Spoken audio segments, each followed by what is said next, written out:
Hello everyone on my channel. This is the continuation of the story about Brian Shaffer. April 2006. Brian Shaffer's disappearance begins to attract national attention. And almost immediately, reports of his whereabouts begin. Phone calls, emails, messages from strangers convinced they've seen Brian somewhere else.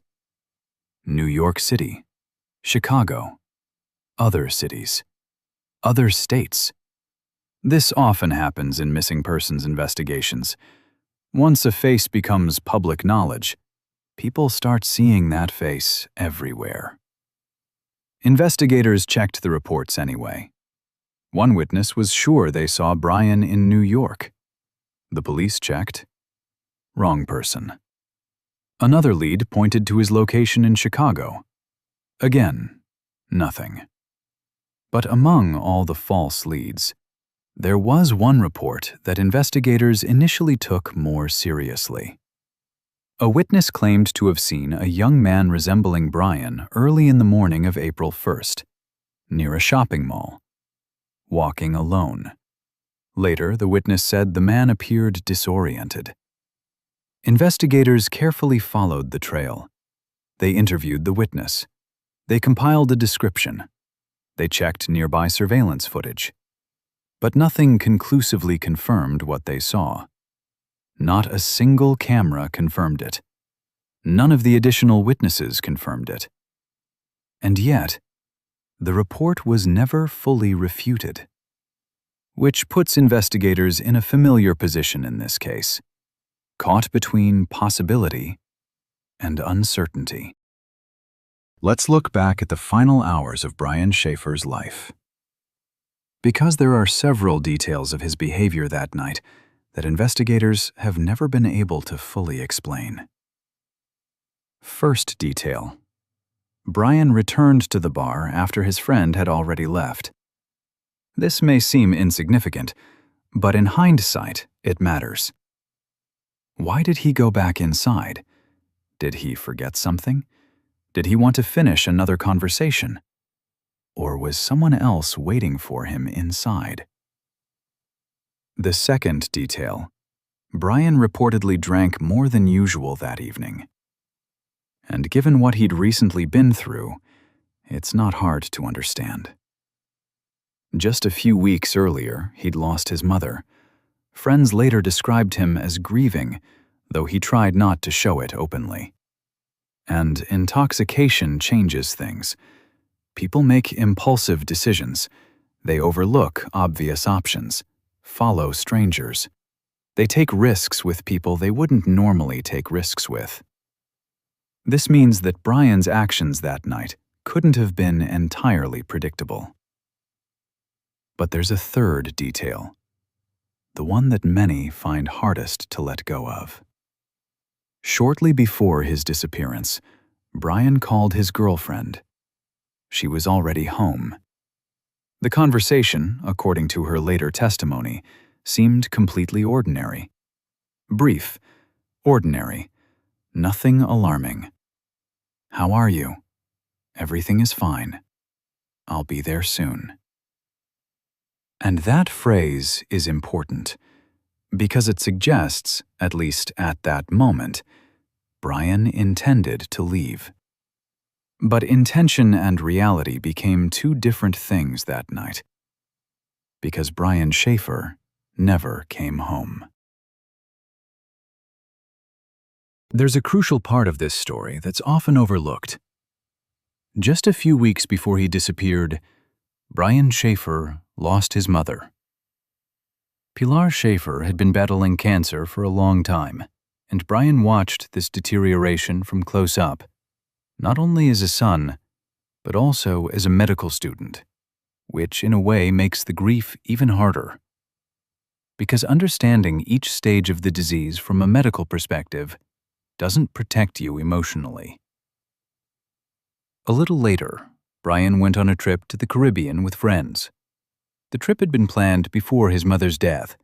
Family members later said it seemed to help him a little, at least outwardly. But grief doesn't move in a straight line.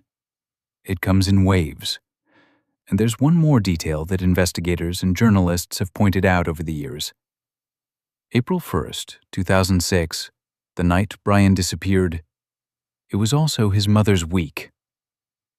Now, it could very well be a coincidence, but several people who knew Brian later said he seemed a little different that night. Not unstable, not aggressive, not acting dangerously, just quieter, more withdrawn, a little more emotionally detached than usual. And, according to some sources, he'd been drinking more than usual. None of this explains the disappearance, and it's important not to impose any meaning on details simply because they subsequently seem emotionally significant. But context matters, because understanding a person's emotional state can sometimes explain decisions that otherwise make no sense. There's another detail in this case that doesn't get discussed very often. In 2006, Ugly Tuna Saloona was located inside the Arena Grand complex in Columbus. And at the time, parts of the building were under renovation. Construction crews were actively working on lower levels of the complex.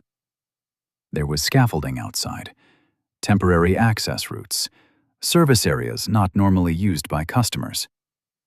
And some of those construction exits were not covered by surveillance cameras. Investigators were fully aware of this. They checked those routes, interviewed security personnel, reviewed access possibilities, examined the surrounding areas. But here's the important distinction. Investigators were never able to completely eliminate the possibility that someone could have exited the building through one of those construction pathways without being clearly captured on camera. Now, that does not prove that's what happened to Brian Shaffer. It simply means there was a technical gap in surveillance coverage, one investigators could never fully close. And that matters. Because this case has always existed in the space between two possibilities. Either Brian vanished under impossible circumstances, or there was one route out investigators could never conclusively account for. And nearly 20 years later, that unanswered possibility remains one of the biggest reasons the case is still officially open. Then investigators run into another problem, one they later described as one of the most frustrating parts of the entire case. The witnesses don't agree with each other. People who were inside Ugly Tuna Saloona that night gave sharply different accounts about Brian Shaffer's final hours. Some witnesses later said Brian appeared heavily intoxicated near closing time, distracted, unusual, not entirely himself. Others described the exact opposite. They said Brian seemed normal, quiet maybe, but calm, nothing alarming. One witness claimed to have seen Brian speaking with an unidentified man shortly before closing. But the description was vague, too vague to identify anyone with confidence. Another witness later said something even stranger. By the end of the night, they didn't remember seeing Brian at all, as if he had already disappeared before the bar even closed. So which version is true? Investigators interviewed the witnesses repeatedly, compared timelines, cross-checked statements, and importantly, none of the witnesses appeared to be intentionally lying. The problem wasn't deception. The problem was memory. Late-night environments are chaotic. Music, alcohol, crowds, constant movement. People remember fragments, moments, impressions. And sometimes those fragments don't fit together cleanly afterward. But in this case, those contradictions became a serious problem. Because when a man disappears from a building with apparently one public exit, and surveillance footage that seems incomplete, conflicting witness accounts stop being a minor inconvenience. They become the reason every theory eventually falls apart. So, let's put it all together. Let's put the theories aside. Rumors, internet mythology. What do we know for sure? At 1:55 a.m., CCTV footage shows Brian Shaffer returning to the Ugly Tuna Saloona. By this point, his friend had already left the place. The bar closed between 2 o'clock and 2:30 a.m. Clear footage does not show Brian exiting through the main public exit. After 1:55 a.m., Brian does not appear in any confirmed CCTV footage from other parts of the complex. His phone goes silent. No confirmed activity. No calls. No messages. Investigators were unable to trace anything later. And according to later interviews, none of the staff clearly remembered escorting Brian out after closing. So what does all this really mean? There are only a few realistic options. First, Brian left before closing, using a route not fully captured by CCTV cameras. Second, he exited after closing through the service area, possibly through service or construction passages. Or third, something happened to him inside or right next to the building, and no one realized its significance at the time. And that's the most disturbing part of this case. All three explanations remain technically possible. None of them have ever been definitively proven. In most missing persons cases, the pool of suspects narrows over time. The evidence accumulates. Theories crumble. A definite direction is emerging. But Brian Shaffer's disappearance never moved in any one direction. And it was precisely this uncertainty that kept the case intriguing for nearly 20 years. At this point, I need to be careful separating facts from interpretations, because what I'm about to say is just a theory, not a conclusion. It's not something investigators have ever been able to definitively prove. But personally, I think Brian Shaffer was emotionally vulnerable that night, and those around him didn't fully understand it. He had been drinking, he was grieving, and it was his mother's birthday. That's not enough to explain the disappearance itself, but enough to influence judgment. I'm guessing sometime after 1:55 a.m., Brian impulsively decided to leave here alone. Not necessarily to go home, not necessarily to meet anyone. Perhaps he just needed space, air, silence.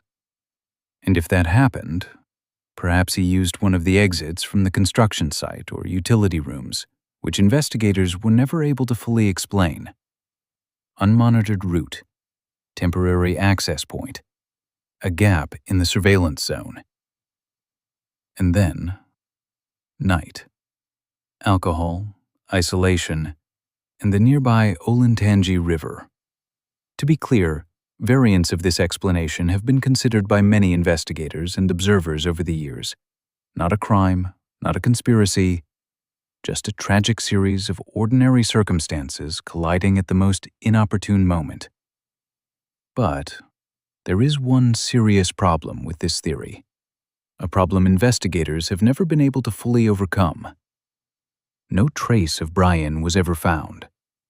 There is no confirmed evidence that he made it to the river, no personal belongings, no physical evidence, nothing. And this absence is precisely what prevents this case from ever seeming truly solved. And here's where the accident theory gets complicated. Because if Brian Shaffer did indeed enter the nearby Olentangy River that night, many believe he should have been found eventually. The river was thoroughly searched. several times. Professional dive teams were deployed. Search teams repeatedly checked the area. And despite all this, nothing connected to Brian was ever found. Nothing confirmed, no physical evidence, no body. Supporters of the accidental drowning theory point out an important point. Bodies are not always recovered from bodies of water. Current matters. Depth matters. Weather conditions matter. Time matters. And history shows that in some cases, people have disappeared in water without being immediately found. But critics of this theory raise another question. The Olentangy is not an isolated, wild river. It's an urban body of water flowing right through Columbus. Relatively accessible, relatively discreet. And many investigators, journalists, and observers claimed that, eventually, something was bound to surface. A body, clothing, personal belongings. But nothing ever surfaced. And for almost 2 decades, this contradiction remained one of the most complex, unresolved issues in the entire case. Because the river explains some things, but not all. Investigators begin thoroughly questioning everyone who was associated with Brian Shaffer that night. Friends, family, bar staff, anyone who might have spoken to him in the last known hours of his life. Clint Florence, a close friend of Brian's who left the bar shortly before Brian's disappearance. Investigators conducted a detailed questioning of him. His timeline of events was confirmed. His statement was compared with CCTV footage. No evidence linking him to the crime was found. Then his girlfriend. She went home earlier in the evening.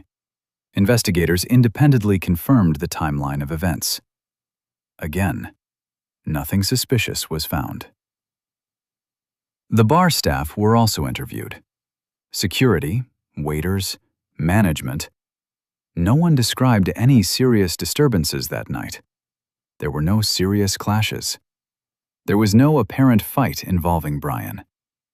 Even the 2 women seen talking to Brian at the entrance were eventually identified and questioned. According to available information, their statements matched what investigators saw on surveillance footage. Nothing connected them to the disappearance. And this creates another troubling problem in this case, because one by one, obvious explanations began to disappear. No clear suspect, no confirmed conflict, no proven act of violence. At first glance, this sounds encouraging, but in investigations like this, sometimes it backfires. Because when all visible faces appear innocent, investigators are left with 2 options. Either everyone really was innocent, or, in the chaos of that night, an important detail was missed. And many years later, that missing detail still hasn't been found. And that's where we'll leave the story for now. Part 2 of the disappearance of Brian Shaffer. If you enjoyed the video, leave a like, subscribe to the channel, and turn on notifications so you don't miss the next part of this case. And if you have your own theory, leave it in the comments, because the more people who look at cases like this, the harder they are to forget.